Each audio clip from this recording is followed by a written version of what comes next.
Hello, everybody. um, obviously, do it exactly the same as normal. This is me and AJ just on the podcast. Okay, it's not. Hi, yes, hello. Hey, hello, everybody. This is Parker from fanatixfour, joined by Falcon.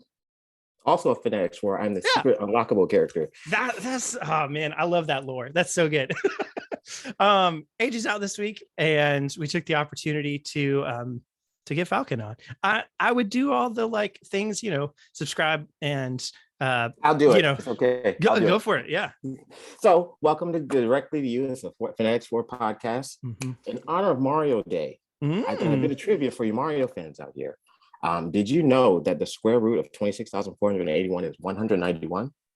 It's not, but that is today's episode, 191.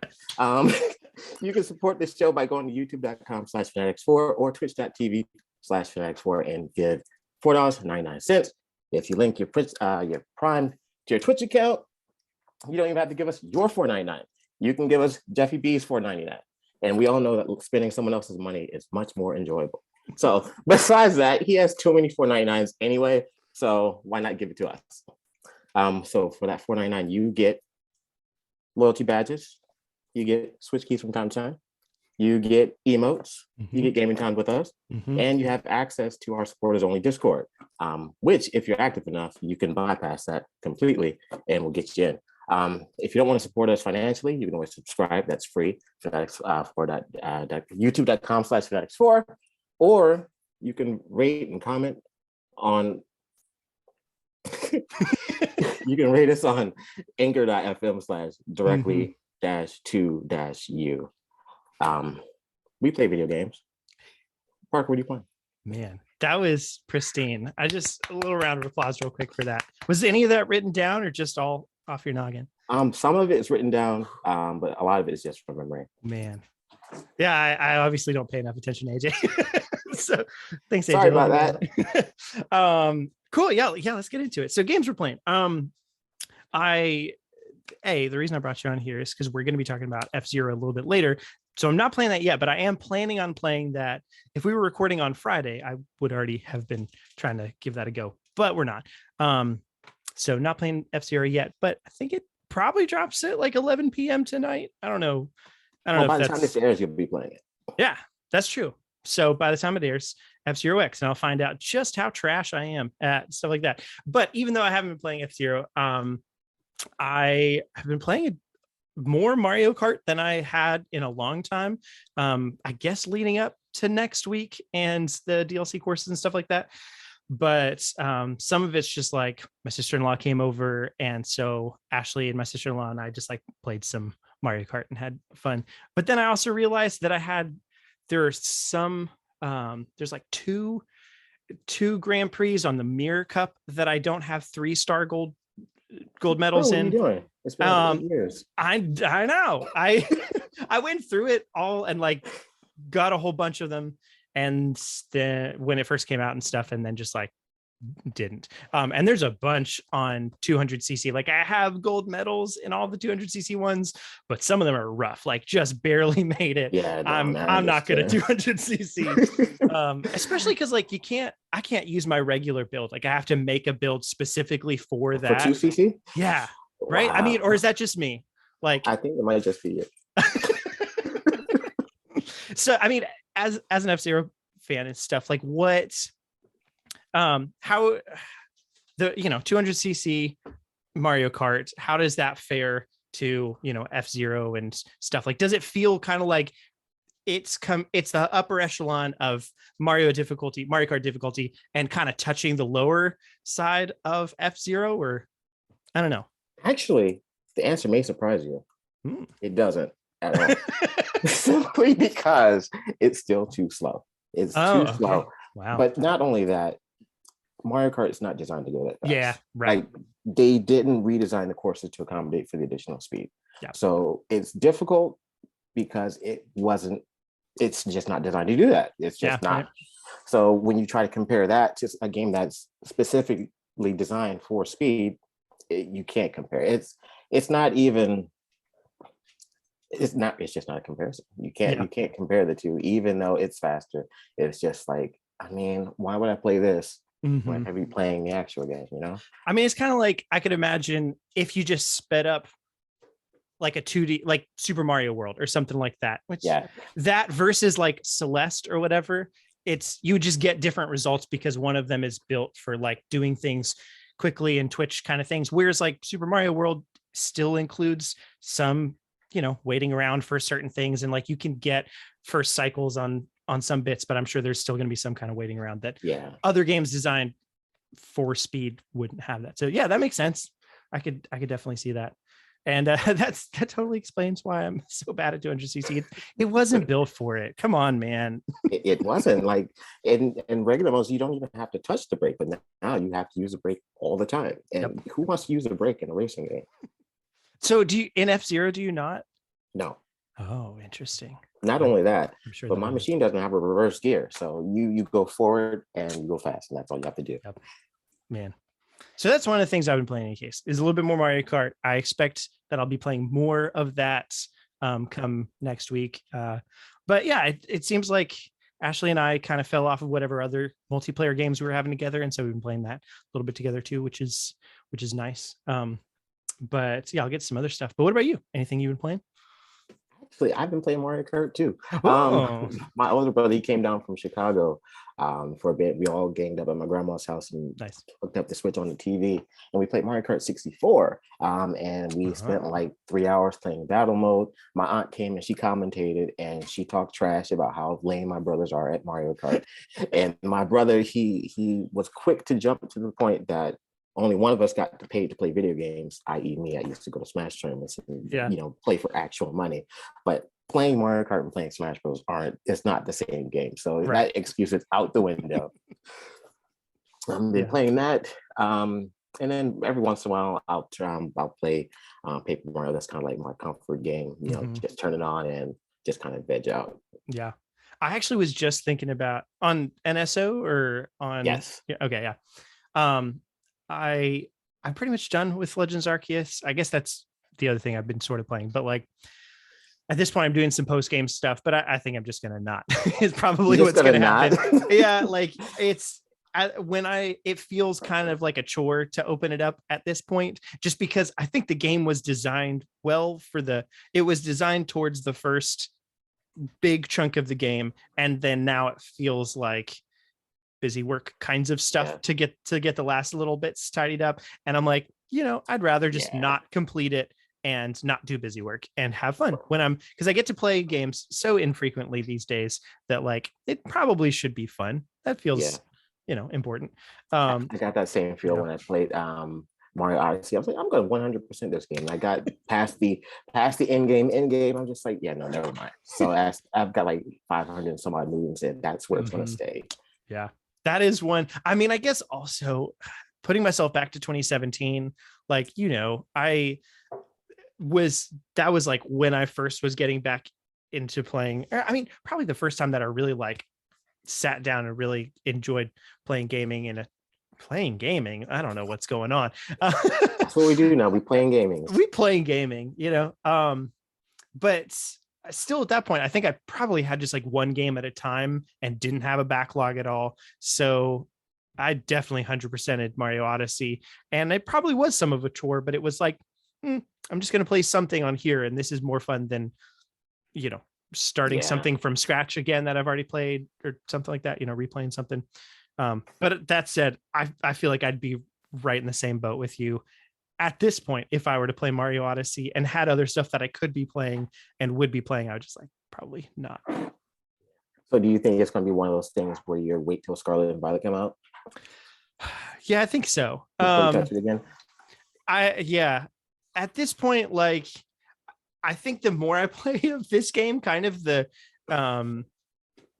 maybe the less excited it makes me for Scarlet and Violet. Just fatigue. Don't tell Adrian. I know, but that's that's kind of what it is, and it's it's my own fault at this point because I'm playing it in a way that you're not really supposed to, if there is a supposed to anyway. So yeah, but that said, because I was kind of like, I don't know if I'll play this anymore. I was looking at the games on NSO and thought about starting up Paper Mario, which I've never played the first Paper. Actually, I've only ever played Origami King. So I need to play Paper Mario, and it's definitely a different experience. It's definitely a different experience, and I might have my nostalgia goggles on, but it's probably the best one. Okay. Like I said, I've been playing it for 20 years, and I still come back and run through it. I'm doing a run with my brother right now.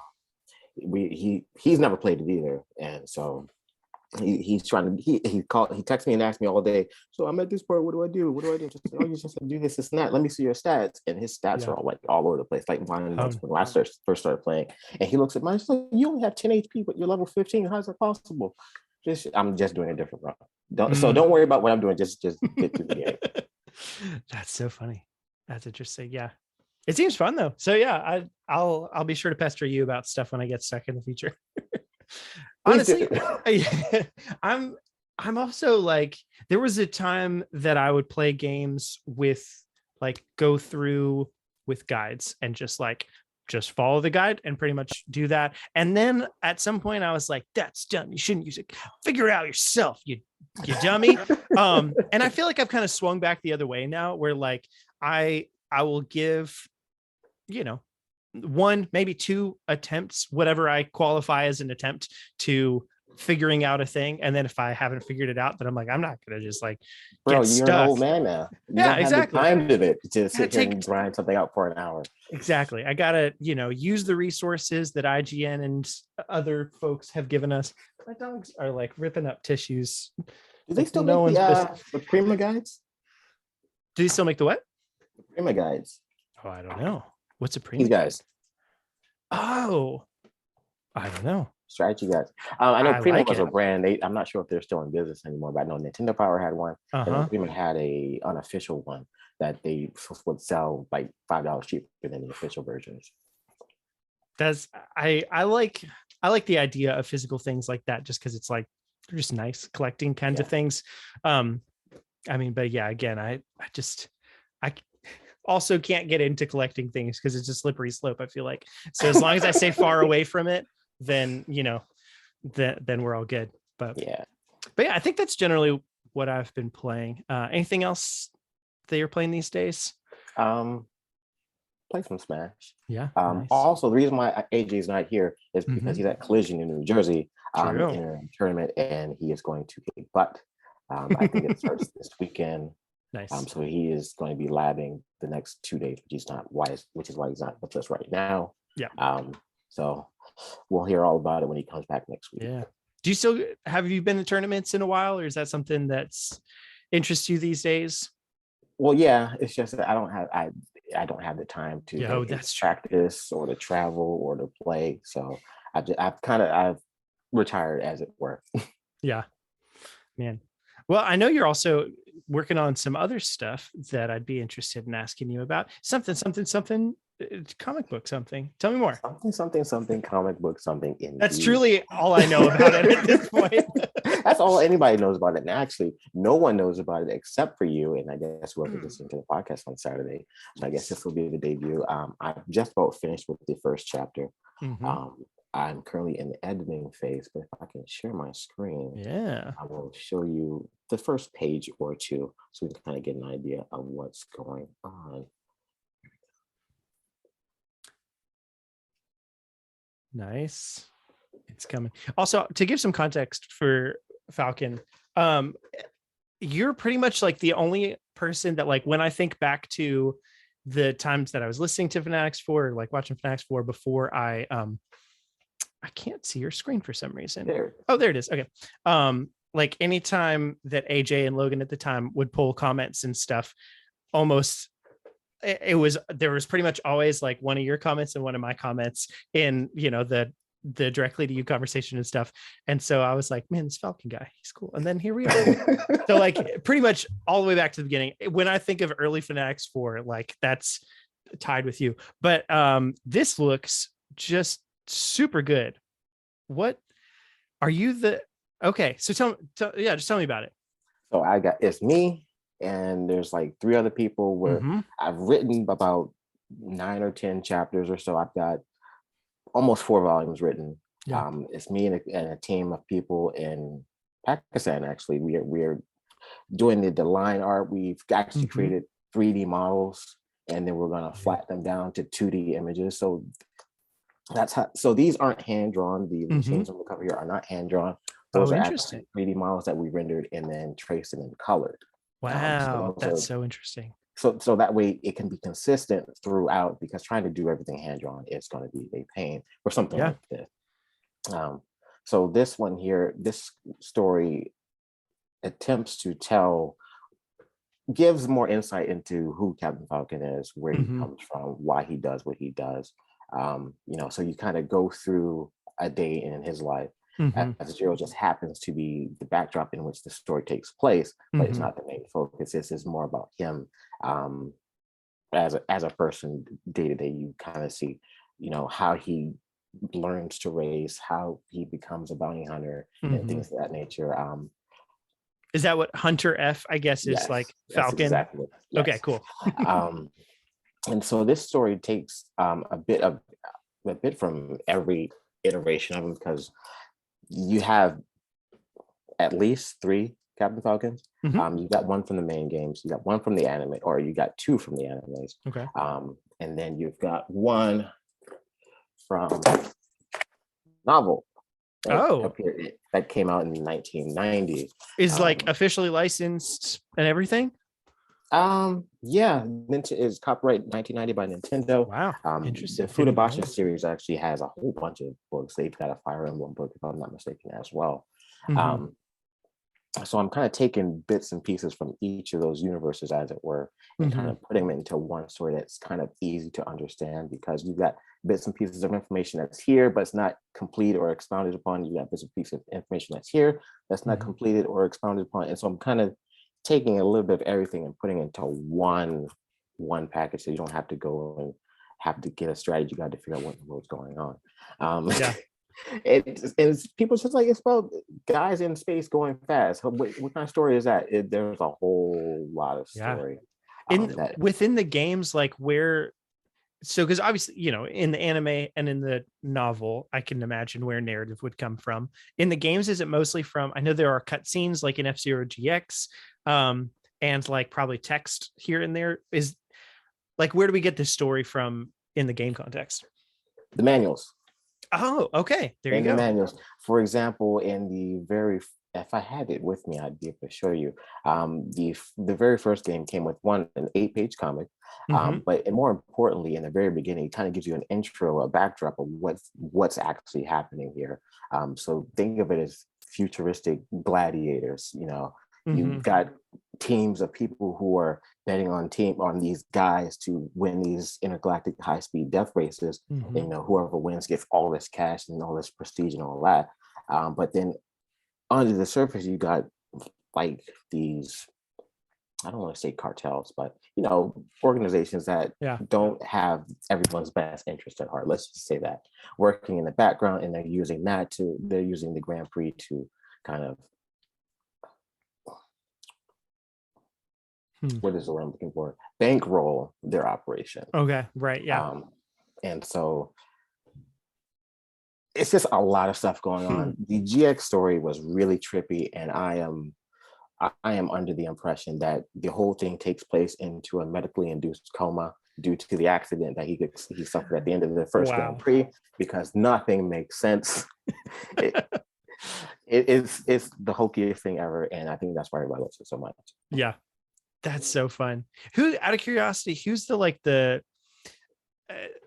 point person for F-Zero? I mean, not that there has been one for a long time, but at Nintendo, is there somebody who's kind of like more responsible for the F-Zero series and stuff? A lot of people want to point fingers at Miyamoto. Okay. And I'm inclined to agree, because I know he was the producer for basically every game you ever saw, every game, and even the anime, I think he was a supervisor on that. So he is the one that you want to talk to. If you can convince him to make it, then it'll happen. He wanted to make Star Fox happen. He wanted to make Pikmin happen. So that's just kind of where we are right now. Unfortunately, the future of the series remains just that, and the future, which has not occurred just yet. Yep. Well, cool, man. This looks awesome. I'm still surprised just that these are 3D assets that you've kind of turned into 2D and stuff. Like, that's just a cool way of doing it. I don't know anything about all that, but I like it. So when do you have like a timeline of when you're planning or hoping to get anything out to the public or anything like that? Within the next 3 weeks. Nice, pretty soon. Soon. So technically everything is done. Mm. I just want to go through and edit everything, make sure that it's correct before I send it out. And then once that's complete, I'll send it out to the printer, and then the printer will do their magic and print it out. And then I'll have physical for the people who want physical. And if people don't care about the physical, it'll also be up on like DeviantArt or Pixiv or something like that, where people can view. And it'll be on my Instagram and Twitter, what have you. And so this is just the first chapter. And so we're going to open, take a look. It's chapter 1, Legendary Start, which is actually a reference to the very first episode title of the anime. And then you've got a quote here, which F-Zero fans will know immediately that this is actually from the lyrics from the pilot profile in GX for Captain Falcon here. But so instead, I've turned it into a quote from his father. Is that his father's official name, like that we know? His father, his parents were never mentioned. Okay, so cool. A lot of stuff will be headcanon. A lot of stuff will be headcanon. Perfect. I love it. That's awesome. In this world, you've got to be strong. You got to fight to keep your spirit alive. And you might feel like there's nothing left to go forward and fight for, but it's the fight that keeps us ready and on guard. Nice. Man, good job. I'm very impressed. Thanks, man. I'm excited. It's been a long time coming. Yeah. That's awesome. Yeah. Well, cool. And we'll be talking more about some F-Zero stuff in a minute. I know also just another quick plug thing. You've got music stuff coming out at some point soon that you're working on or something like that. Oh yeah. So I'm working on a new album. I'm going to be performing at an event in Baltimore.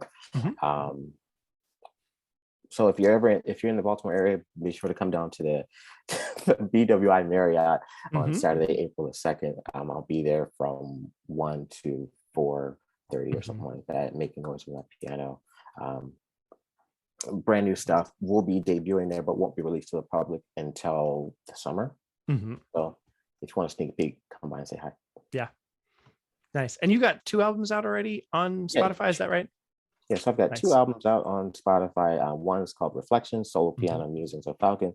And then the one I released last year, 1,000 Nights Solitude, also Solo Piano Musings by Falcon. You can find it on basically wherever you listen to music at. If you just type in Falcon Morris music, I'm the first result everywhere. I listen to music by putting my ear up to a tree and just seeing what comes out of there. Is your album on that? Just on trees around? Yeah. Perfect. Some of the things are pretty sappy. I love that so much. I don't know. Well, I know why this reminded me of when I was a kid, very much a tangent. We went on a church retreat to this place that like used to be a castle. This is in France or Switzerland. I don't know. It's one of the two. Because that's where I lived, not because like we went on a church retreat far away.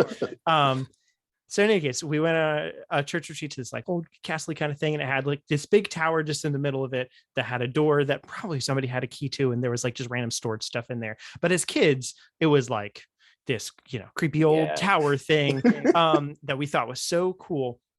And there was just like some ivy growing on it. And I remember one girl, I was 7. She was my sister's age. So she was like 9 maybe. And she was like, I can read the ivy. And the ivy says, Robin Hood was here. And then which ivy grows and goes like at the time I was like, that's dumb, but I didn't even realize how dumb because that doesn't make any sense for so many reasons. And then she would like listen and be like, yeah, I can hear his ghost talking inside. He's in there. And I was like, I'm 7, but you're really stupid. You're full of crap, lady.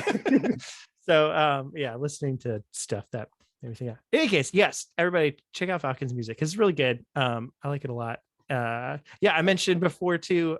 I finally have some music that I'm like kind of finishing up on, which is nice. It's just a good feeling to get stuff done. Getting stuff done is a really good feeling. Yeah, and it's hard because like that's something that I'm curious if you feel this way at all because you seem in general to be a lot more productive than I am at this kind of thing. Where like It feels, I think the longer it goes, the older I get, the higher my expectations of myself are. Yeah. So then, and some things I practice less and less often at whatever that thing is. So my skill is actually depleting a little bit. So it's really hard to put something out to other people to experience, or even like finish something that I feel like isn't meeting those expectations, because my skill level isn't quite there, or the time I have to put into it or whatever isn't quite there. It's like, it's a hard thing to kind of grapple with, but yeah, it is. That sort of thing is, I've come to learn, is that goalpost is always moving. Yeah. So if you're waiting to meet that goalpost, you'll never get anything done. Yep. So, do the best that you can. When you know better, then you do better. But in the meantime, just do it. Yeah. That's all I can say. It's just sometimes you got to get out of your own way, Yeah. Yeah. I mean, and honestly, I think I found for myself too, having other people.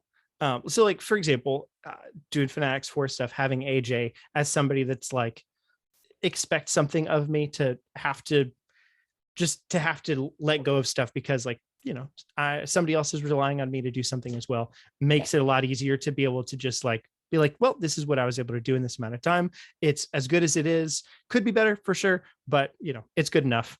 And then that kind of helps. So I think finding more of that in my life is probably a good thing, but I don't know. We'll see. Yeah. If time were an infinite resource, that wouldn't be a problem. But so we've got to hand in our homework, whether we finish it or not. Yeah, exactly. But cool.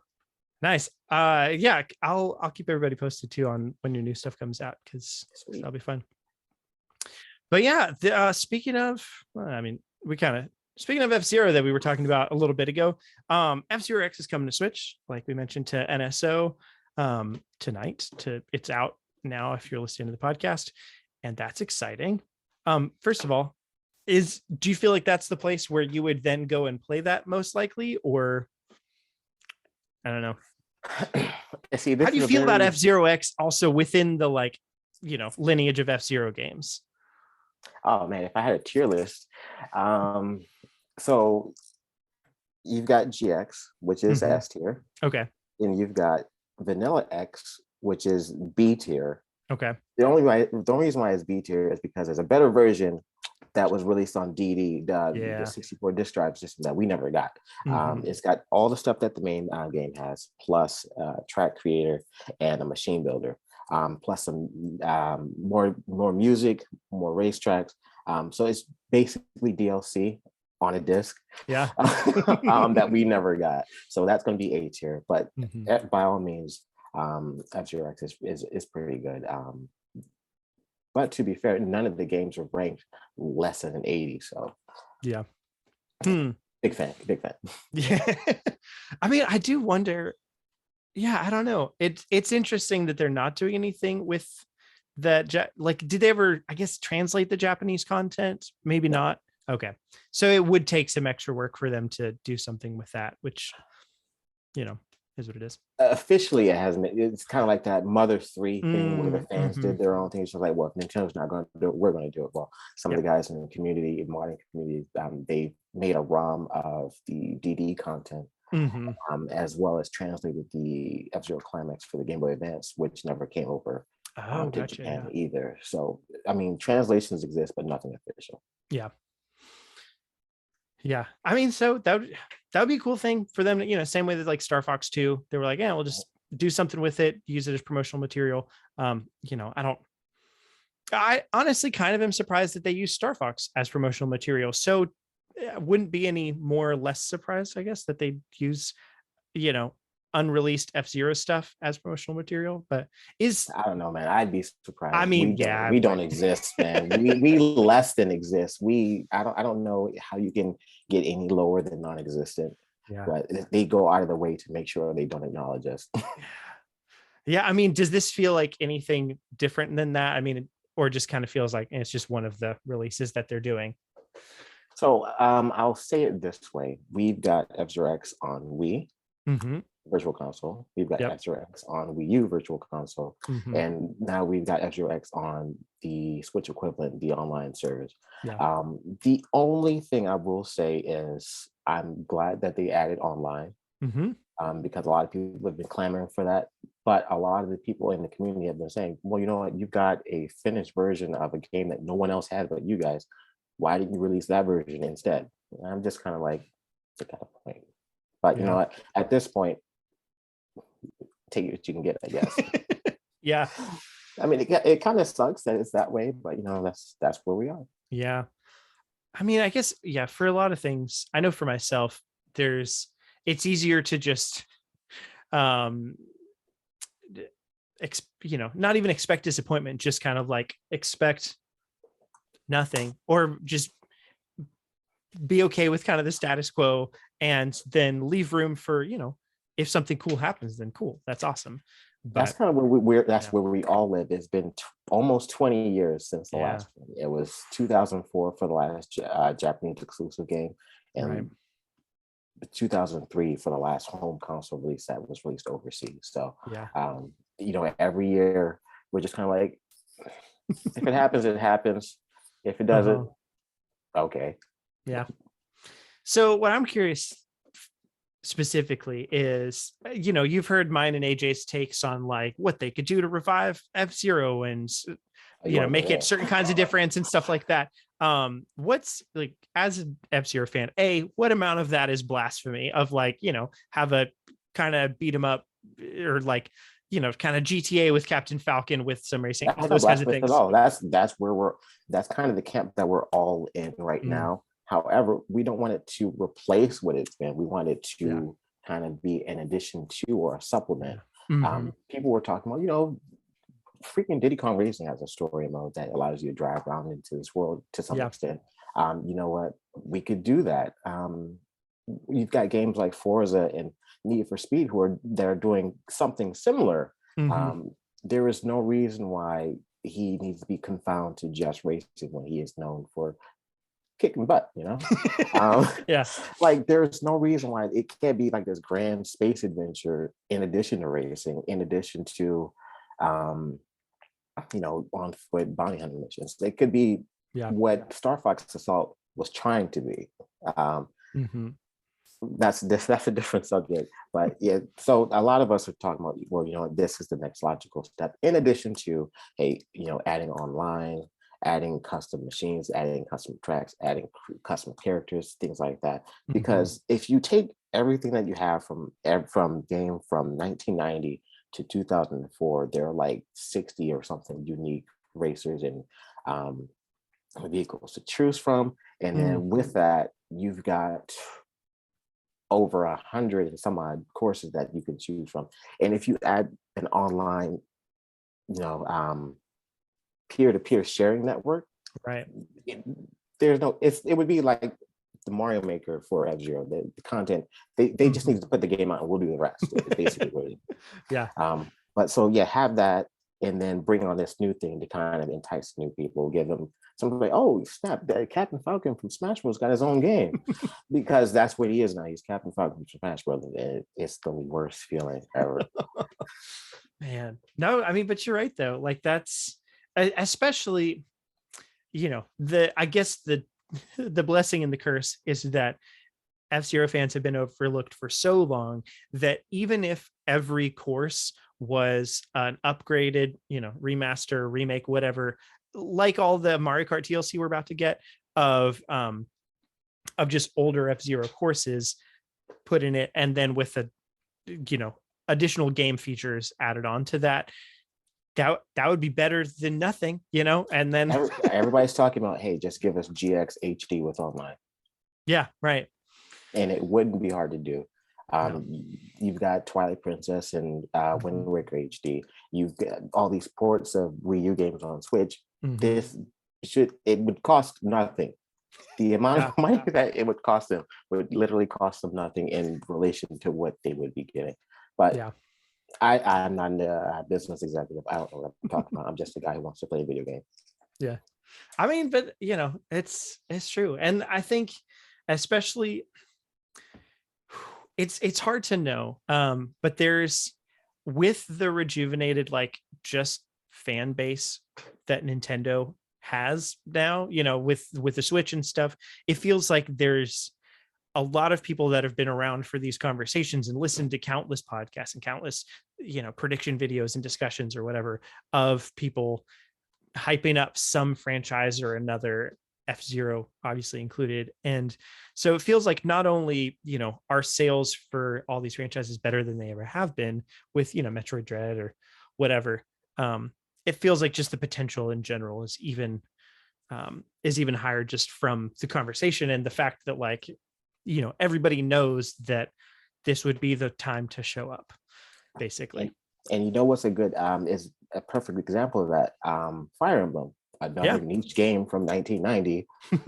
it did middling sales, but it was popular enough. And then it was just like they hit critical mass and it blew up, and now we get a Fire Emblem game almost every year. I'm not asking for it to be an annualized series, but I mean, if you can take Fire Emblem, which you guys were going to say, if this one doesn't do it, we're going to touch it again. I feel like we at least deserve that chance, And it apparently it's not a sales thing. Honestly, I think it may be a bit of a pride issue, to be completely honest with you. Because if I recall correctly, when GX released in 2003, the guys at Sega were approached by the guys at Nintendo, and they said that they asked them, "How did you make this game?" Because if you look at what they were able to accomplish on the GameCube back in 2002, 2003, it doesn't make any sense, and they haven't been able to figure out. So I'm thinking that they're actually afraid that they're not going to be able to meet the expectation that was set almost 20 years ago by their rival, no less. So you mean like that now it wouldn't be as technologically impressive as it had been at the time, that kind of thing? Yeah, I mean, because back then, 60 frames per second, 30 vehicles, and the graphics the way they were, with no compromises, was never seen before. But we live in the HD 4K era. That's a thing that anyone can do. We can do that on our cell phones now. So what they're looking for is something to kind of shake up. But just a new release is a shake up enough, because hey, it's been 20 years you've been denying us, and now here it is, boom. Every time that Nintendo posts something on their Twitter account, we trend for like a few hours. Like 2 days ago we trended, and then last year we were trending on Twitter for like the whole day. So the interest is there. The desire needs to be there to do it. And then I guess they're kind of we've got Mario Kart, and we didn't even do any work on Mario Kart. We just moved it from one game to the other system, and we sold 30 million units. Why would I spend the resources and the manpower to make this game that will never hit Mario Kart numbers when I could just make another Mario Kart? Yeah, it is. I do wonder, just in general, how Nintendo thinks about, we talk about franchise revivals all the time, and like how I think Nintendo just thinks about this stuff differently than I do and than we do, as far as like, if we had a checklist of like, all right, they did this one, they did this one, they did this one. Oh, they haven't touched Wario Land in a while. Like, they could do something with that, like, where in my mind, it's like they could go down the list and re-up series and stuff. And obviously that's not how they think about stuff. But, it does make me wonder, what if they did? Because that, because it just seems like in general, there's, obviously Nintendo does a great job at a lot of things they do, but they are also probably one of the gaming companies with the most untapped potential out there. There's, arguments could be made, I'm sure, for other company. Sega, I'm sure, has a bunch of IPs that they're not doing much with, or what's the last time you heard of anyone playing Crazy Taxi? Right. Yeah, exactly. Yeah. So I don't know, it's crazy. I do hope that F-Zero obviously comes back, and like you said, F-Zero GX HD port like doesn't seem like it would be that hard. I'm sure their thought is like, the risks of it would be the money to put into making it, which, like you said, would be just not that much, not that I know Mario Kart money, and move it over to the guy. You can even Yeah. use the same team. Hideki Kono, one of the developers on Mario Kart, actually worked on F-Zero X. So it's not like they don't have the people who know what to do. It's just a matter of them doing it. Yep. And then I guess the other things would be like probably honestly the most expensive part of it would be, I'd bet, like marketing money. You know, if they want to do it right, like Metroid Dread honestly was a good example of like they really like marketed that game. And it's sold great for a Metroid game, and I mean just sold great for a game in general, not like amazing for a Nintendo game as far as like tens of millions or whatever, but like, you know, it sold well. But I'm sure that would be a fear, is like how much will we spend on this and what's the return on investment at that point. But then I bet, I'm curious on your thoughts on this too, that like some of the biggest risk would be to the franchise itself. Like if it doesn't do such and such, you know, if it doesn't achieve this, that, and the other goal of like, you know, helping revive the franchise or something like that, does it then put the rest of the franchise, you know, does it like just bury it again? I feel like that's they like to play that card a lot. They did it with Chibi Robo Whiplash. It's like, if this game doesn't sell well, you're not going to see Chibi Robo for a while. Yeah. And I'm just like, well, first of all, you didn't give the people what they wanted, so obviously you sabotaged them from the start. Yeah. But basically, give the people what they want, and you'll have success. Yeah. So you've got that 20 years is a long time. You've got a whole generation of people who've never even played the game because the games weren't available. So you've got all those people who have no expectation, and you've got all the people like me who know exactly what we're looking for. Just make that, and then they'll come. Build it, and they will come. Yeah, pretty much. Yeah. So F-Zero deserves better, but at least we get to play F-Zero X for a little bit. That'll be fun. Moving away from that, you know what else maybe deserves better? Here is the question. Mario Day. It's Mario Day today, as we're recording this, not as you're listening to it. Indeed. And it's I mostly this sentiment was from AJ tweeted something the other day, or yesterday or today, I don't know. Basically like, man, Pokemon Day is so fun. How come Mario Day kind of like there's some sales and that's pretty much it? That's basically it. Yeah. And I don't know. I generally agree. At the same time, I guess there is such a thing as, you know, there's also the anniversary of Mario, which that they do go pretty big on. So maybe they don't want to double dip, but I don't know. Mario Day, you know, what do you think? Yeah, I don't know. Deserves better. You know what? I'm inclined to agree because were it not for social media, I don't think people would know that today's Mario Day. I really don't. But I mean, what would they do for Mario Day that they wouldn't do for like, I feel like Mario is one of those, we're going to save our big Mario thing for the holidays. Yeah. Unfortunately, Mario Day is like 8 months away from the holidays. So what are you going to do? Announce a bunch of Mario stuff to come out 8 months later, so for people to forget, and then, oh wait, that's a thing. But I don't know. I mean, you can always do like Mario merchandise, but they're already doing that. They're doing like Mario Day is basically every day for them. Yeah, it really is. That's, I mean, very true. Yeah, it is funny actually. You mentioning like people not knowing about it. My dad texted in our family group chat just a picture of the Mario Day thing, and he's like, how are we celebrating? And like, he doesn't care about video games at all, but he loves me and he knows that I do. And so that was a nice thing. But it is funny because like truly only because that popped up on CNN, you know. It was he like, oh, here we go, here's the thing. So yeah, it's fun. But I guess one bit of news that did come out today in regards to that was Super Nintendo World. Yeah. So or that's as I like to call it, Super Mario World with Donkey Kong and friends. Yeah. So it should be. So this is specifically the Hollywood one is opening in 2023. Yes. Still no word specifically on the Florida one, which is probably the one I'd be going to because it's closer. But I think it's going to be bigger too. That's true. And which is probably why it's taking longer, I guess. And it sounds like, you know, I think we found out several years ago that they were planning on making a certain size, and then they bought a whole different plot of lands, and then to make it way bigger, and then turned the little part they were going to do into the Pokemon part. So like, yeah, they're going all out for it, which is awesome because like, oh yeah, we figured out at some point that like when they first planned this was 2016, or when they first announced it, I think was 2016 or something like that, that was when Nintendo was doing really bad. They were not in a good spot at all. Yeah.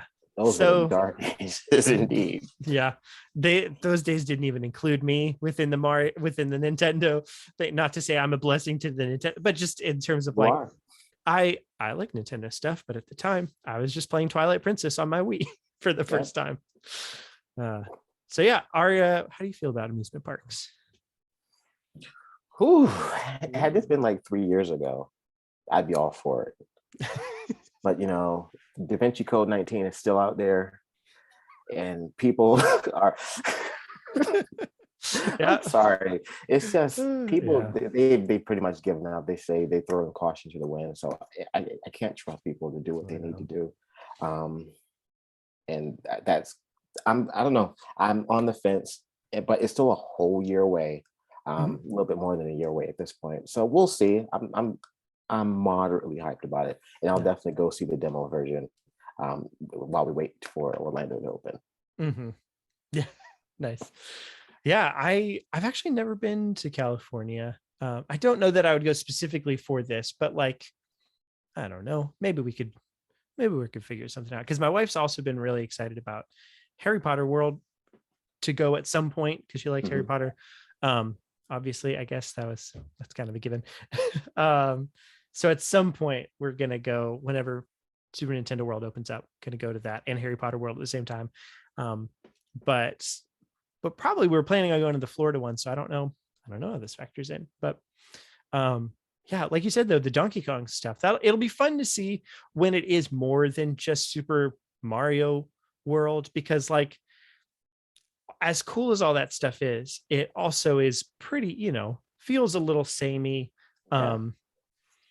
Just like we've played New Super Mario Bros. Enough, and it's just a whole lot of that aesthetic everywhere, but like pristinely done, and like it's, I don't know. I'm not being negative about it, but it's like it would just be fun to see what else they got. So the DK stuff feels a lot more fresh. And yeah, it definitely does. It definitely does. So I'm keeping my fingers crossed. Keeping my fingers crossed. I know why they're doing it the way they're doing it. Mario is marketable. Nobody knows who Star Fox is. Yeah, right. Nobody knows who Samus Aran is. I'm surprised that we don't have much Zelda things though. Agreed. I mean, maybe they don't feel like they can make Zelda stuff fun or something like that in the right way, which like I could see that kind of in that, like, it still is a little bit weird sometimes that Link is in Mario Kart and he's never smiling in Mario Kart. He's always like, this is very serious. Hold on. I want to see that, because I'm inclined to disagree. You know what? You're right. When his winning animation, he is smiling. I think I'm thinking especially of the poster or the backdrop screen thing. You're right. Okay, that's fair. I'm looking at this Mario Kart Deluxe image of Link on Rainbow Road, and he is the happiest Link. And does that feel a little bit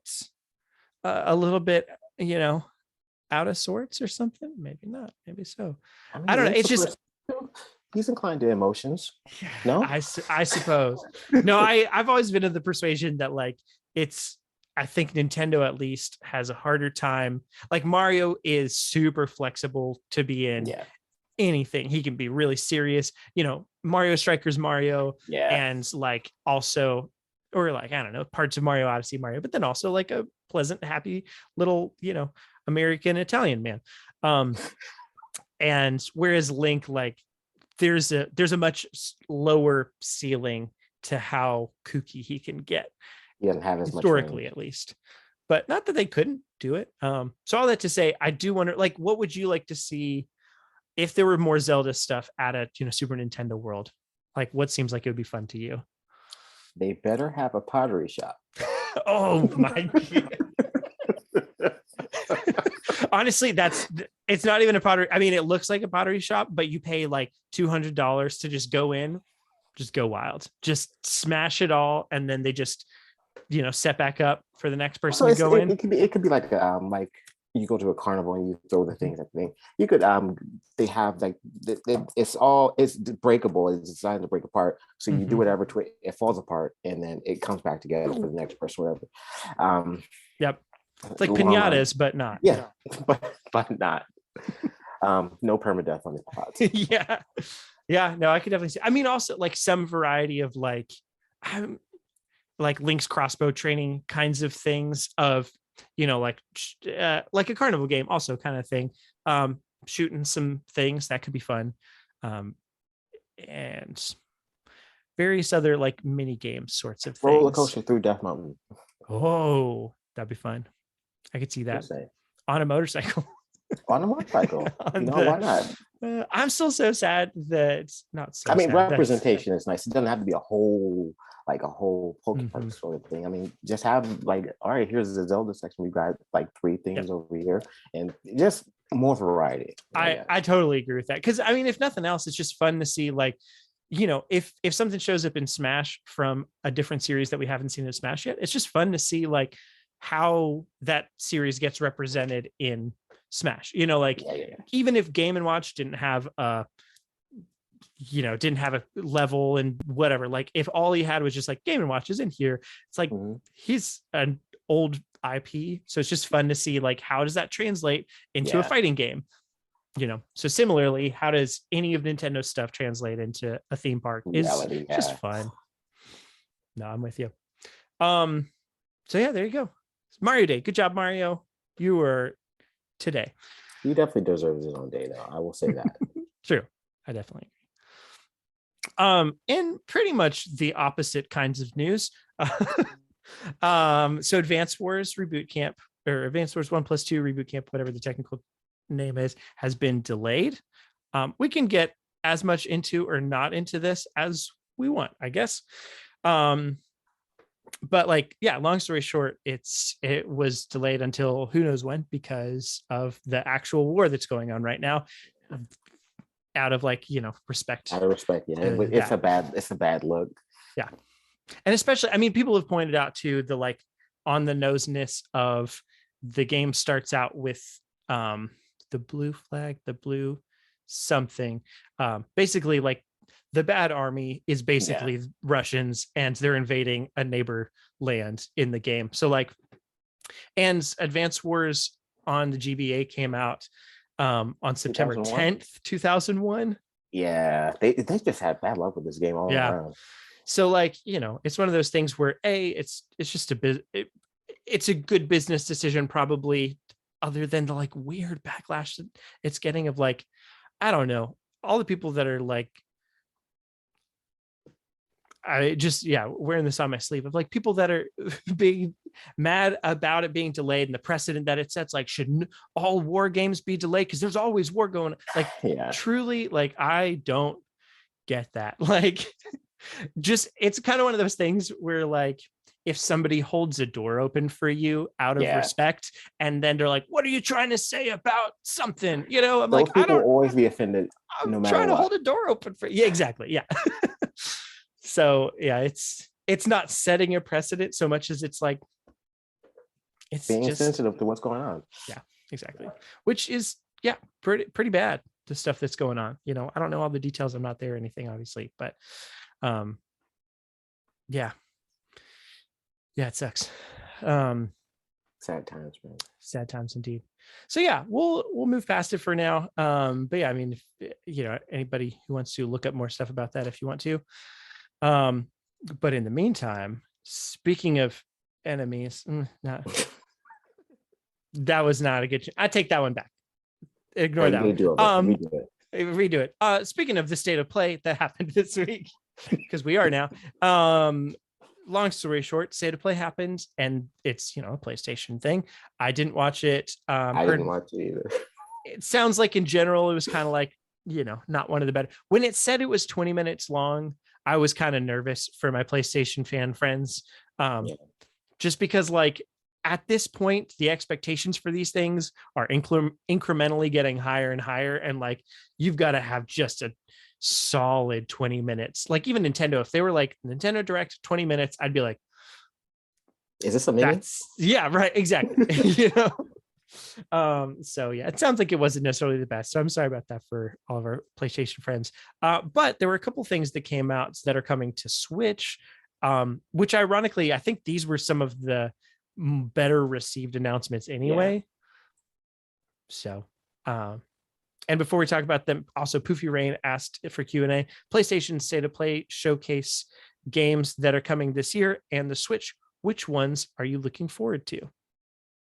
So yeah. So yeah, the three games are Ninja Turtles Cowabunga Collection, the Diofeld Chronicles, which I haven't really looked into much, but looks like another Square Tactics RPG kind of thing, and JoJo's Bizarre Adventure All-Star Battle R, which fighting game, just like Dragon Ball Fighters kind of thing, I think right? It's an arena fighter. Oh, is it? Okay, I haven't looked into it. So don't quote me on that, but I remember reading on Twitter that they were saying that was an arena fighter.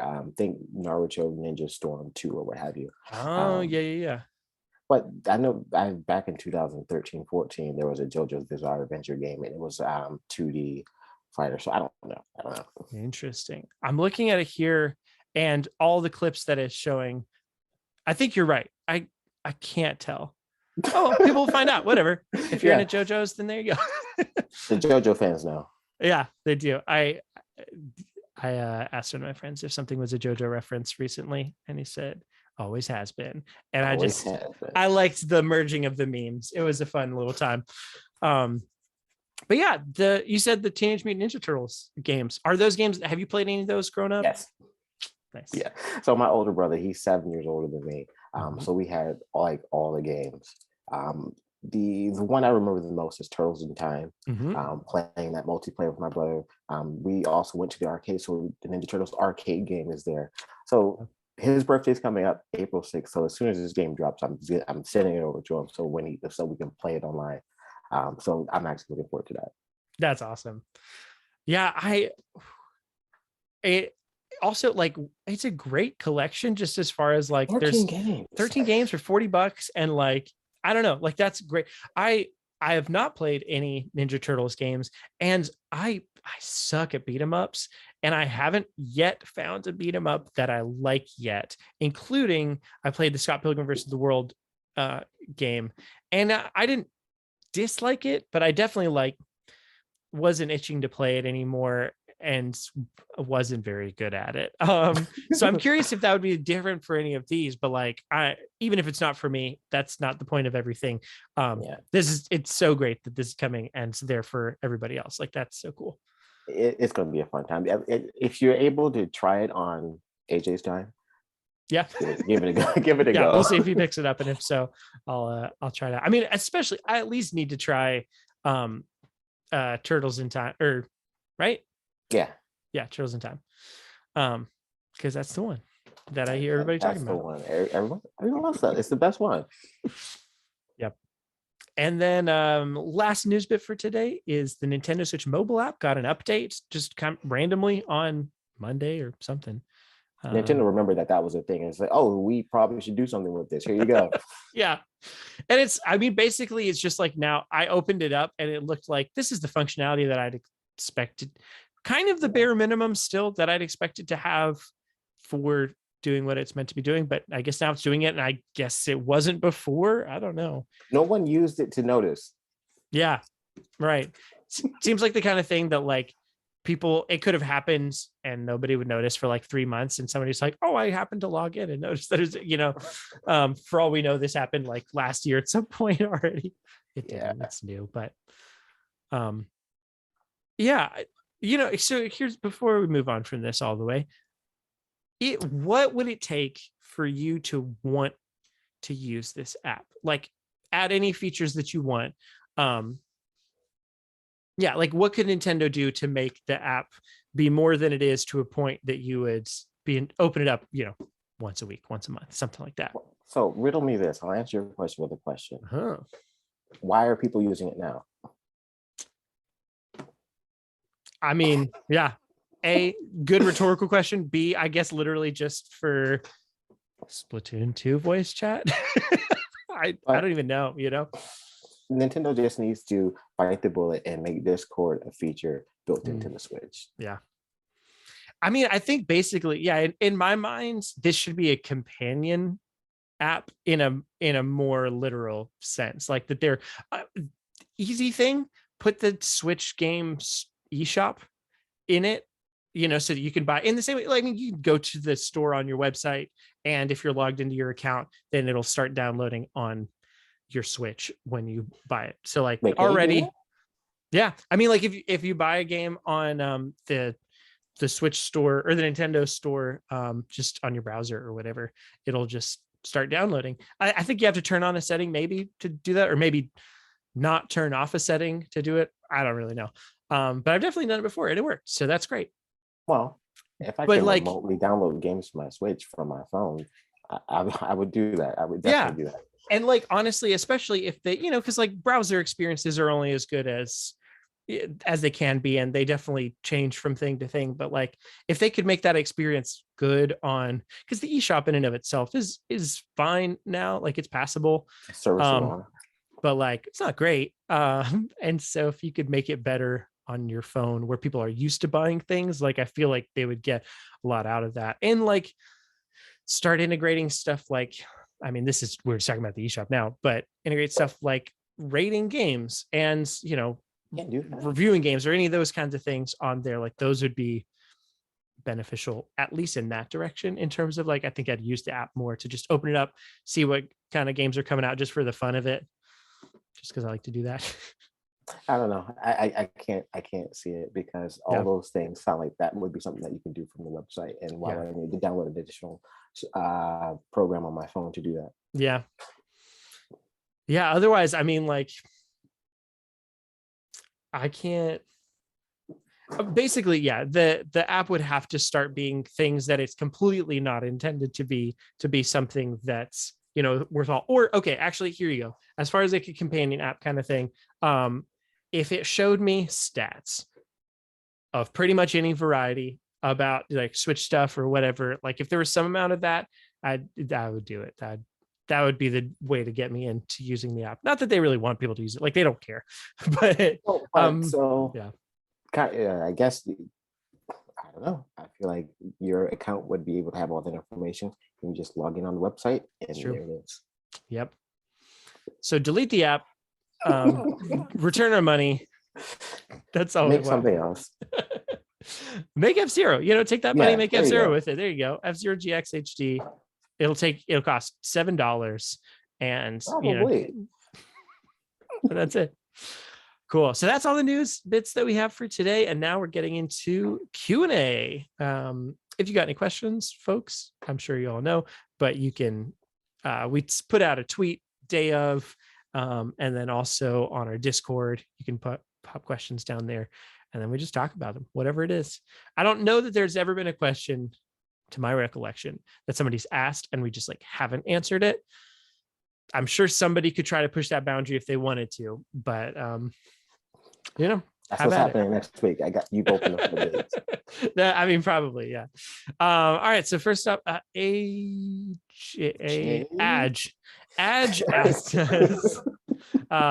AJ, I hope you're having fun listening to this from the other. It is always fun whenever I'm not on the podcast and then listen to AJ and random guest of, not random, just guest of some sort, talking. It's just a fun time. So he asks us, top 3 fictional foods you'd want to eat if given the chance. Anything from Dragon Ball Z. Oh. But anime food in general, really.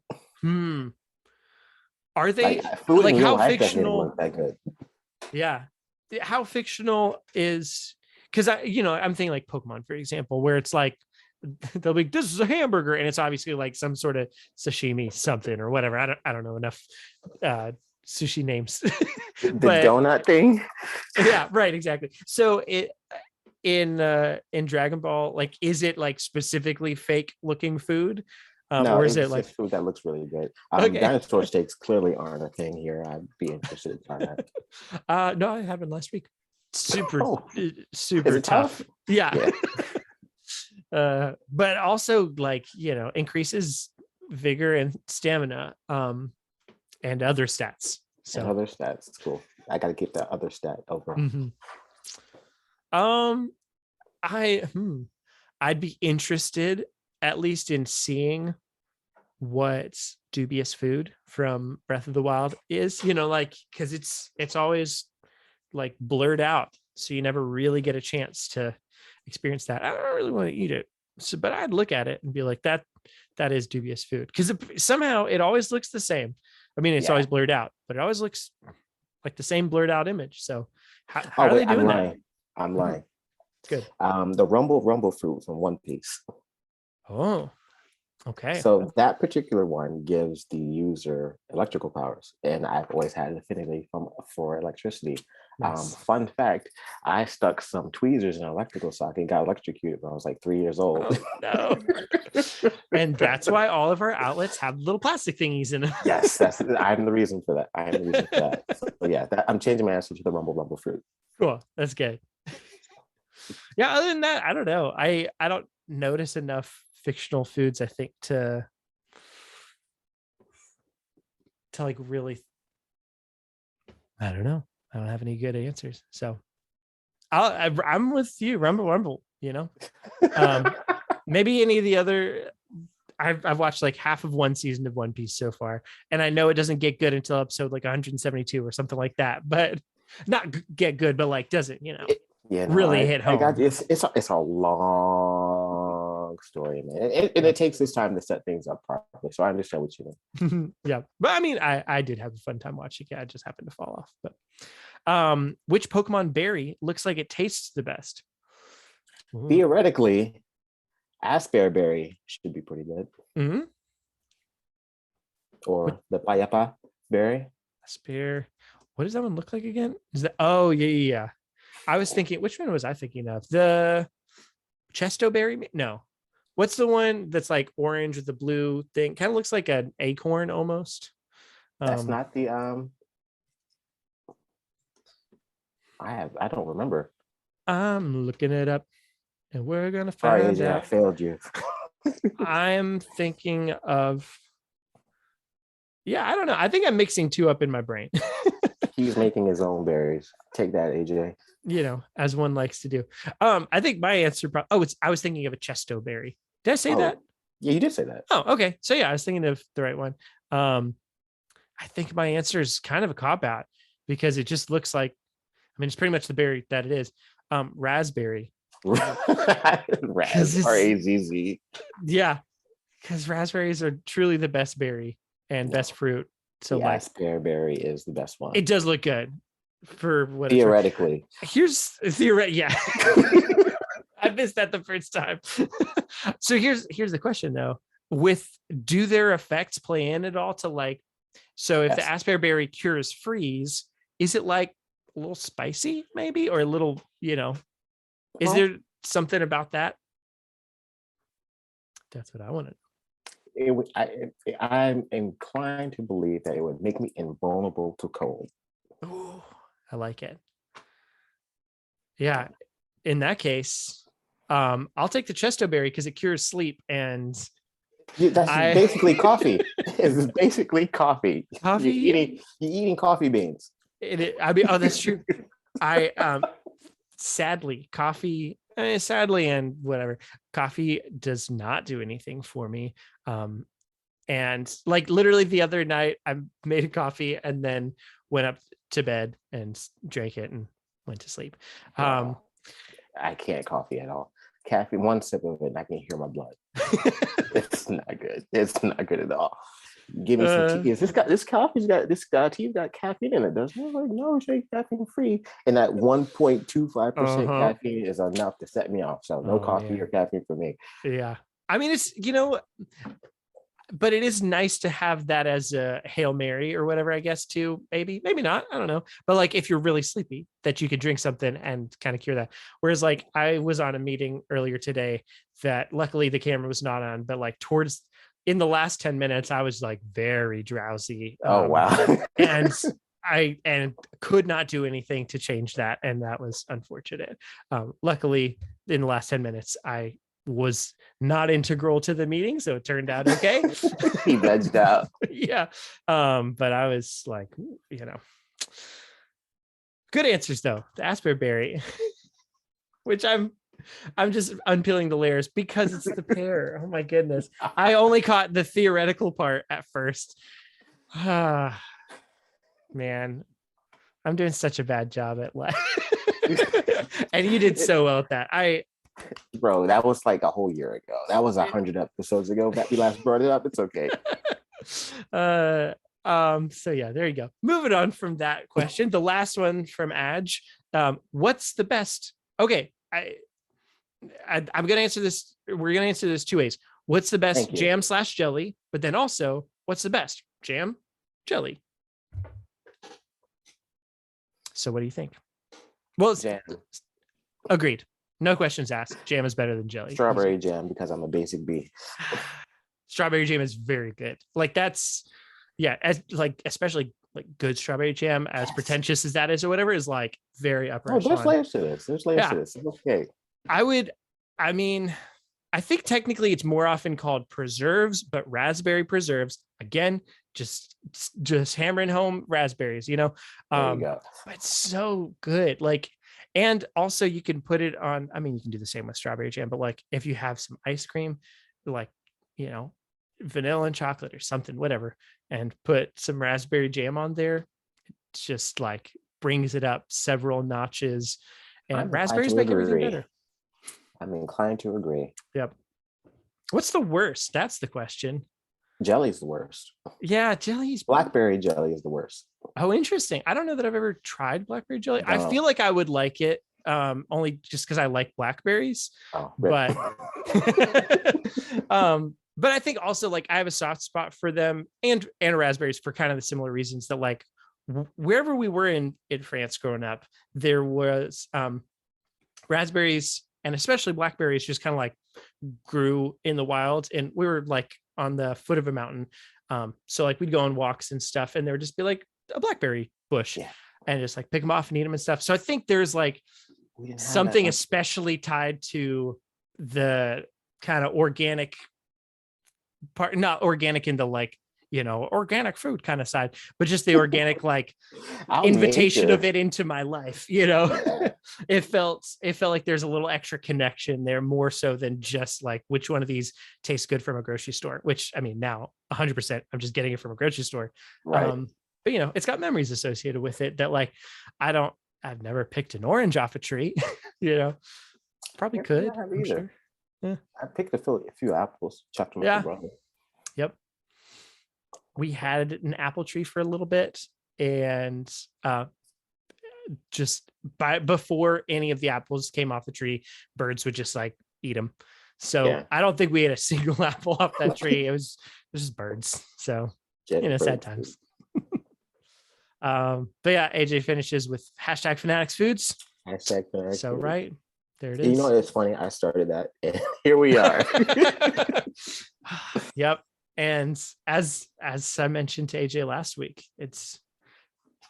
we're gonna have to find a new life for that, as you also know. Moving along. Yep. Mega Man asked, just for Alec, what is your favorite Digimon and why? So Alec, what's your favorite Digimon? I'm just kidding. Greymon. Easy. Greymon. Yeah, man. I feel like that's like also a basic answer, but I'm a basic B. I play Mario in every game. Yeah, man. I'm making sure Greymon's the one I think it is, because yes, it is. Yeah. Greymon's great, you know. I do think mine is different. I think hang on, I'm gonna find out what his name is without just asking. I'm not gonna remember. The wolf kind of Garurumon. Oh man. So whatever comes right before, is it Gabumon comes right before Garurumon? Yeah, it's Gabumon. I think Gabumon's my favorite, which I don't know. Oh, yeah. Gabumon's pretty cool. I like his little like coat of arms thing. I don't know. That's the question. He murdered somebody and he's wearing its fur. Probably. What does this one do? Oh, I did also like, I'm just looking up I liked Gomamon once he evolved into Zudomon, but also, I mean, my only memories of this are literally when the first season happened, and I was like, oh no, I like Pokemon, but also this is so cool. And like, I didn't know how to feel about that. You know, well, you could have been like AJ, had to pick Pokemon or Power Rangers. That's so true. Oh man, I loved finding you can only like one thing. Yep. Man, and this would be a completely different channel if you went the other way. Seriously, man. Yeah, imagine just AJ hardcore Power Rangers fan. It's crazy. What a world. Aiden asks, who's the hottest Pokemon? Clearly, the only correct answer is Charizard. My guess was Magcargo, and then I looked it up and it was Magcargo, and I was very happy about that. Who is officially, is 18,000 degrees Fahrenheit, Celsius. I don't remember which one of those. Something egregious, yeah. Just like ridiculous because he's freaking lava, like. But all things considered, bringing it back to like the pinnacle of both of those answers, yeah, Charizard straight up, Charizard every time. he cool. Who even knows who Magchamp is? Or whatever his name was. I can't even say his name. Magcargo. I have a soft spot for him too, because when I stopped collecting Pokemon cards, I had a Magcargo EX that was like one of my only EX cards, and it just had a lot of HP. And to me, I was like, wow, like that's it. What Charizard a great Pokemon. Though. That's true. 120? I think 120. Something. It was triple digits for sure. 5 million HP. Take that and to the bank and deposit it. And they're gonna send me home and possibly call the cops on me for. Oh my goodness! I don't know. Yeah, I saw that today. I assume we're talking about the same thing. Yeah. I hate it so much. It's the world, man. It's the world. Yeah. What I don't remember what you called COVID-19 earlier, but that Da Vinci Code 19. Da Vinci Code 19. Yeah, just the intersection of those things is, yeah. I mean, so to keep going on that for a minute, I guess too. So my daughter is mixed Puerto Rican and Black, and that's something that like right now she's just a baby and everything easy, but that's something that like over time I'm gonna have to think about, like how things that I have no experience in giving. I mean, even just a dad to a girl, I'm sure there's going to be some things of like, oh, I've never experienced that thing, and having to teach somebody else a life experience that I only know about but don't have any personal experience with.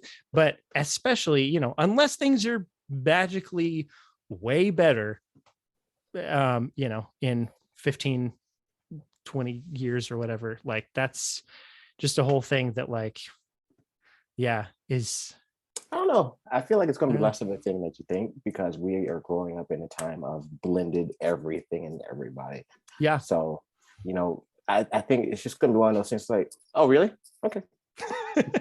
Yeah. I mean, I hope so. Hopefully, I mean, specifically within like police stuff and stuff, like I hope that that's something that, because of everything that's happening now and how obvious it is that like that Black people are just treated way worse than white people by police officers, especially. Yeah, like hopefully that's something that just a shift of generation will aid in that, at least. Get rid of some of the old guard when the old guard dies off. Yeah. Hopefully some of their ideas go with them. Yeah. But I mean, it also seems like there's people, like, I mean, going back to the Russia and Ukraine thing, I was watching something where it was a guy who Ukrainian, or at least lived in Ukraine, but his father's still back in Russia. And he talked to his dad, who he hadn't talked to in just like a little bit, not like they were estranged or anything, but like hadn't talked to him in a little bit.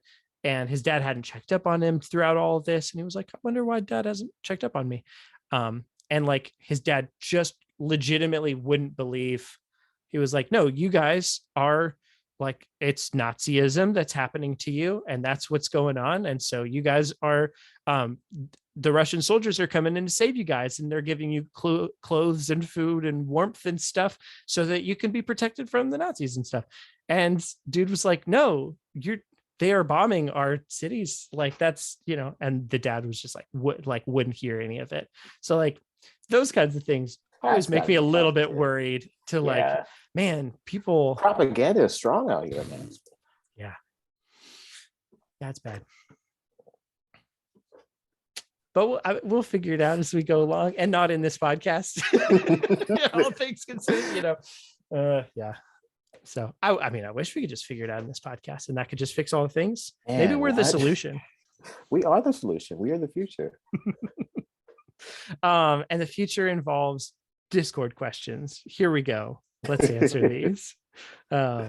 All right, Discord. Low Rule Legend asks, do you have a game or franchise that you absolutely love, but you hear nobody else talk about?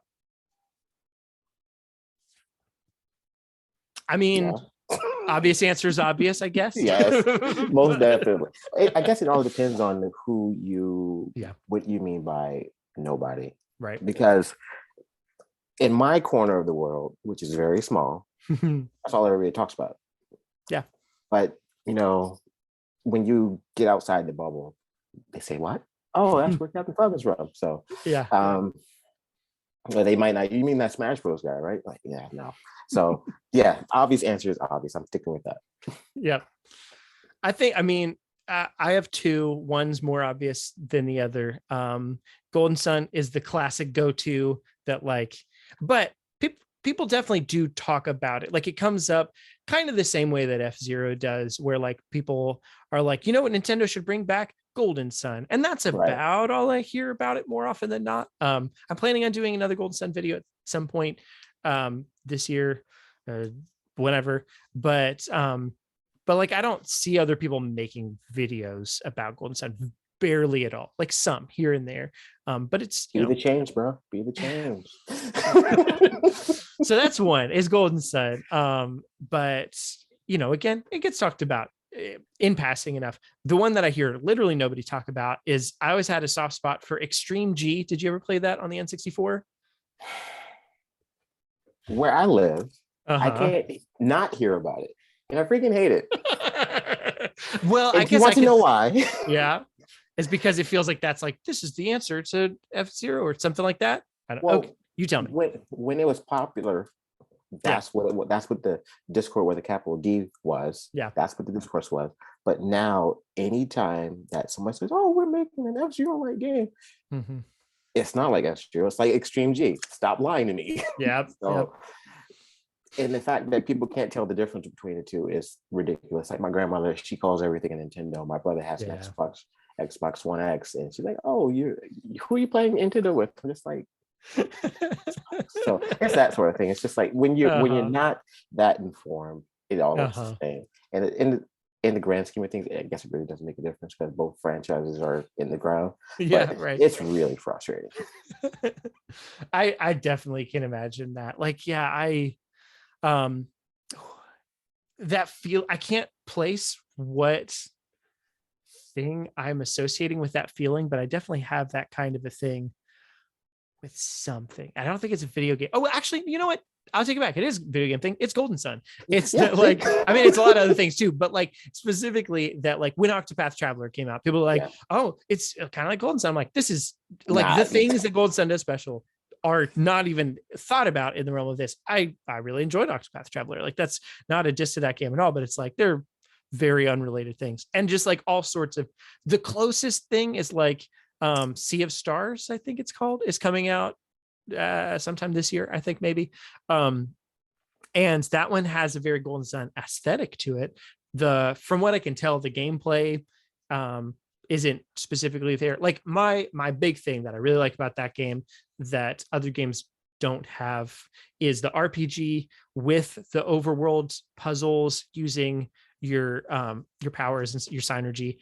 Like that's just a fun crossing of things. It's like 2D Zelda puzzles pretty much. But those two things just don't really ever happen in other games. So, so all that said, I definitely can feel that. It was just one of those, I don't know why, somebody gave me Extreme G. I bought Extreme G. I don't know. But like, I don't think anybody actually bought it. I think these are all games stolen from Blockbuster Video and they never got taken back. I mean, you're probably not wrong. But yeah, it just became part of my childhood. And it was just like one of those games that I'd play a lot. And at some point, like the battery, either something happened with the cartridge and it wouldn't save ananymore. Yeah, the battery backup went out. Yeah. So if I wanted to play the later levels in the game, I had to just complete the whole game to be able to do it. And I wasn't that good. So that happened very infrequently. Yeah. But yeah, just a fun game. And see, the common and I know we're going back to an old topic, but the common misconception is just like, oh, well, this game has floating cars and they go fast in the future. Yep. Why don't you just play that? So first of all, this game looks bland. It's got no soul. Mm-hmm. It's got no character. It's got no characters. True. The world is non-existent. You just you've gone back to the 80s and early 90s, like early video games with like Space Invaders and Asteroids, where you're just a machine doing a thing, and that's it. There's no story, there's no why, there's no interaction between people. It's just, all right, go from A to B, and that's it. But F-Zero's just more than that. It's a lot more than what most people know about it, and that's a shame. And I feel like until we get a new one, most people will keep that sort of train of thought. Yeah. No, I can definitely see it. I mean, even going back to the SNES F-Zero, like, was there in that one, was there also story stuff behind the scenes going on, or was that before sorry, what was that? In the manual, you said? Yes. Makes sense. Yep. Yeah, that's just cool, So I take it back. Extreme G sucks. It's the worst game known to man. No, man. ET for the Atari 2600, it's pretty up there. Yeah. It's probably second worst. Makes sense. It is funny though, like just that, like of all the people for me to mention Extreme G2, like anybody else at most would probably be like, I've heard of that. I've played it. I feel maybe neutrally about it or whatever, because like I probably should feel neutrally about it. It's truly nostalgia speaking. So that's just a fun. Don't say Wipeout either. Yeah. How do you feel about Fast RMX within that whole thing? Like it's more like Wipeout than it is F-Zero. Yeah. Like, is it fun to play anyway, or is it frustrating because of what it's not even? Well, when I was first introduced to it, back on the Wii, it was a Wii Shop game. I think it's just called Fast Racing League. And somebody pitched it to me like, oh, well, it's just like that. I'm just like, okay. And I played for all of 15 minutes and never touched it again. The worst 1,000 Wii points I've ever spent. Oh, no. But no, Fast RMX is a good game on its own when you don't try to compare it to something that you've been waiting for 20 years. Exactly. But it's not the same. Again, it's more like Wipeout or Extreme G. The machines are huge, the tracks are small, they handle like greased pigs on stilts. It's more like a boat game, really. Like you drive. You remember Hydro Thunder from the arcades? I feel like it's maybe. Yeah. I don't know. It just is. It doesn't handle anywhere near the same. Unfortunately, a lot of the stuff, it looks pretty, but it looks like it's stock. Yeah. Like they went to the Unity engine. It's like futuristic city, futuristic forest. I'm just like, okay, I guess, but it just, I don't know. It's like the new Super Mario Brothers of racing games. That makes sense for sure. And I think what you said about like feels like racing on water or whatever. Like as I'm playing Mario Kart again and just going between the fact that like you can pretty well fine tune how you want to drive just with different like carts or whatever. And like probably a lot of those other games, like have stats, but it doesn't change the fact that they don't drive the same as F-Zero does, like that kind of like their way of achieving that is just like different from each other. So I guess it seems like. And so the thing is, one is not a replacement for the other. Yeah. They work together well. They complement each other. They basically work in different fields doing similar things, but one shouldn't be a replacement for the other one. Yep. It is a little bit baffling, just to close up this thing, of like, why hasn't anybody, I mean, maybe when Fast RMX was being created, they were trying to get as close as possible to being an F-Zero game, but maybe not. But like, why not just F-Zero, but other franchises like that too? Like, there's games like Bug Fables that's like a spiritual successor that was, people were like, wow, you know, talked about it a lot as a successful spiritual successor and stuff. And there's just some franchises that like nobody's even making significant spiritual successors for, or like, you know, yeah, I don't know. It's just interesting. It's possible because the bar was set so high back then. It's just like daunting. I don't know. I haven't the slightest idea. But a lot of these games are more like Wipeout and Extreme G than they are F-Zero, and it's very disappointing. Yep. Fanatics Foods question. Rise Gang asks, Cheez-Its or Goldfish crackers? Cheez-Its. If it's one or the other, Cheez-Its. If I can choose just like neither, I'll go Go neither. Yeah. No, you've got a gun to your head and you have to pick. Yeah, no, I'd probably go Cheez-Its. I'd actually, that said, I would go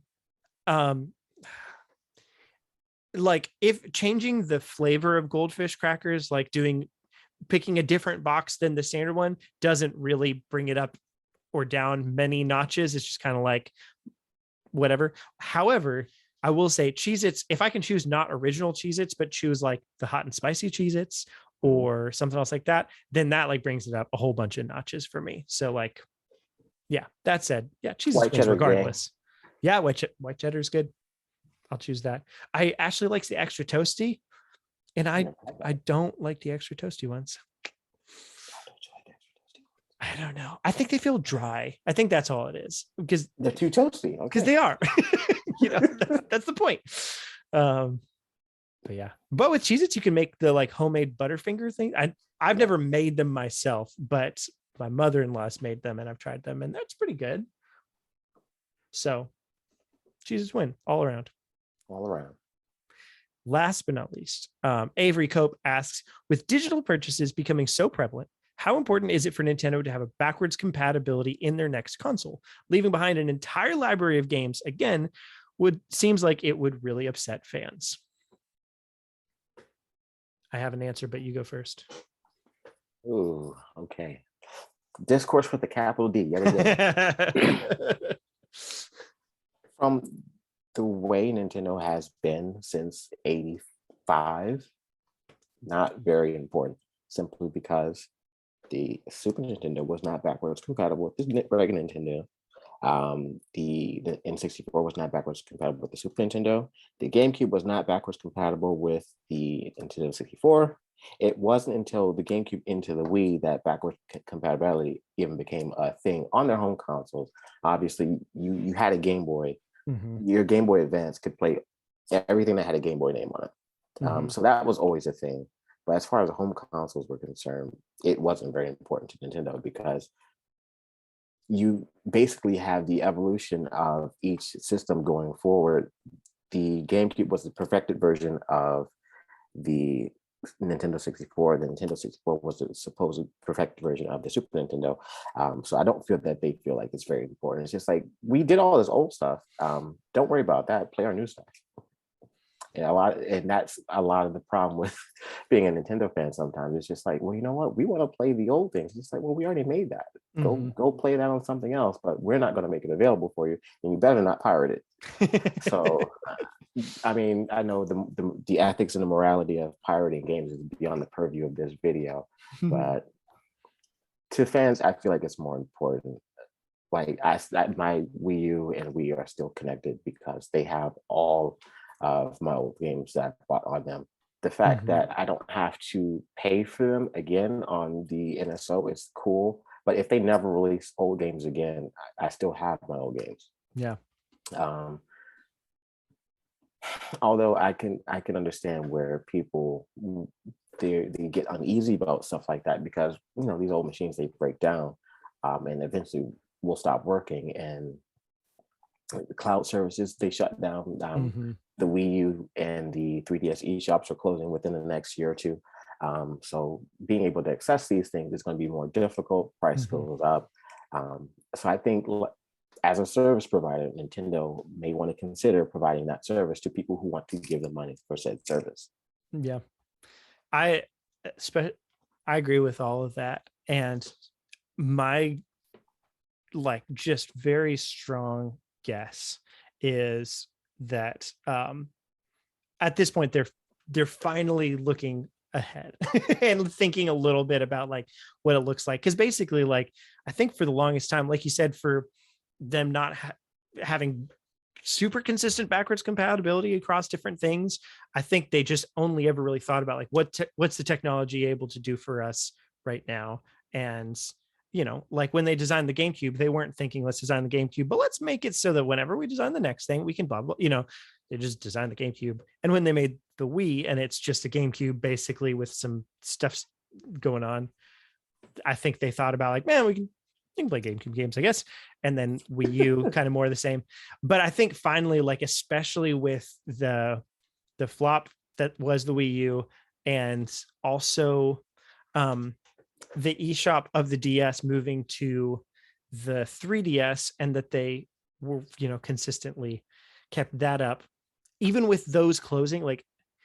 My guess, which we'll only find out in dozens of years at this point, is that the 3DS and Wii U eShops closing is kind of the last time that that's ever going to happen. Not fully, because I think the Switch shop in and of itself will close, but I think that as long as their relationship with NVIDIA keeps going, or as long as they're able to keep up the same kind of hardware art infrastructure that can be future proof, basically, and that it can run games natively from old ones, whatever. I don't know that cartridges will, I think the next game probably, or the next console probably will still have the same cartridge slot and be able to use that. I don't know that that'll necessarily keep going forward forever, whatever, but I kind of think at this point, that other than, on the Switch Lite, there's some games that you can't really play because you need motion controls or something. I mean, you can and things like that. Yeah, exactly. So there's some of those kinds of things where maybe a future console won't have some kind of gimmick that the Switch has or something like that. But thankfully, I think they're finally, the Switch is the beginning of the future with all of this, and I think that's kind of evidence at least through the next console. I don't know. It's hard to look ahead 12 years and guess what that's going to look like. But at least with the next console, I think the slow rollout of NSO stuff and the way that they've talked about this stuff and positioned it is that it's just going to be a continuation of the Switch. And that at least your account stuff, even if the hardware for some reason is completely different, I think the account portion of it is going to carry forward the same way that PlayStation's and Xbox's has. And that this is their last time to try to figure out how do we bring these games from the past up to the present. And it's taken them a while, which is a little bit frustrating, but if they're playing the long game, then in their mind, it's well, it'll be there eventually. But so, yeah, I don't know. I feel like they did kind of put themselves in a very peculiar position, the way they designed their consoles, specifically the Wii and the Wii U, because you saw what happened when they tried to port over Super Mario Galaxy over to Switch. It if I wanted to play that on a regular controller, it's not intuitive trying to navigate with the pointer, and you have to recalibrate your controller because there's no sensor bar, so it doesn't really know where it is. It's kind of guessing where you are. You have to recalibrate every time. There's a lot of games that on the Wii will probably not be, or Wii U rather, that probably will require a lot of reworking to be backwards compatible or what have you. And it may require more effort than they're willing to put in. Yeah, right. Yeah, I mean, I think, they know more than anybody how evergreen a lot of their games are. And I'm sure, especially with seeing how virtual console stuff went, where sure, they'd put an N64 game back online. I mean, besides Mario 64 or some of the heavy hitter blockbuster ones, they put some N64 game on virtual console, and then it would sell for like a day and then it would go away. And so it's like kind of that's a lot of effort to put into like not a whole lot of reward. So it would be better to just have something where like it's just there and they don't have to think about it more. So similarly with those kinds of games, like you said, like Mario Galaxy or whatever, I would imagine that they want to do one last, like, let's get everything on that we can and that we want to get onto kind of the modern hardware and like make it kind of the vanilla version that can work on, most regular controllers and stuff like that. And then that's probably all that, that'll be the end of that. But although I have a counter argument for that. Yeah, interesting. My thing is, just put it all on there and then free up the button mapping, like completely. Let us do whatever we want to do. Make the games available and we'll figure out the rest is basically what it is. Which, I mean, you can button map on the Switch anyway. So I guess that's but it would be great to put it on like a game per game basis as opposed to just like, which is a nuisance to do. Like you can do it, but it's annoying. Like I can't remember what game, but there was some game that I went in all the time and like would change it. And I just gave up eventually and didn't anymore. Yeah, I'm with you.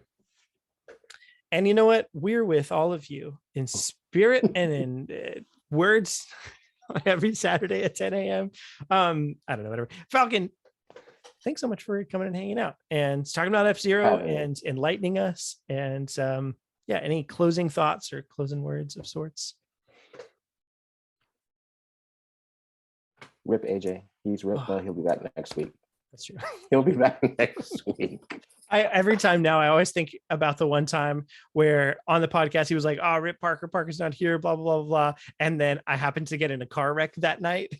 Oh, wow. It was like not a bad car wreck at all. I mean, it was like, it sucked for our car. It was, we pulled into a gas station behind a truck and then the truck decided to start backing out and hadn't seen us there. And so he just like on like the front of the car. No, that could have been awful. We were fine. Everything was not a big deal, but like, the car took a while to do all that stuff. But all that said, just like the fact that AJ was like, Rip Parker, and I got in a car wreck, he felt so bad. And it was very funny for me. Yeah. So. All right. Good stuff, everybody. Keep tuned into what's a sign out question for the podcast in the YouTube comments. You got anything? If you could be any Pokemon from Gen 3 specifically, only Pokemon that was introduced in Gen 3, who would it be? Perfect. That's the one. All righty, y'all. Have a good time. See you later. Yeah. Bye.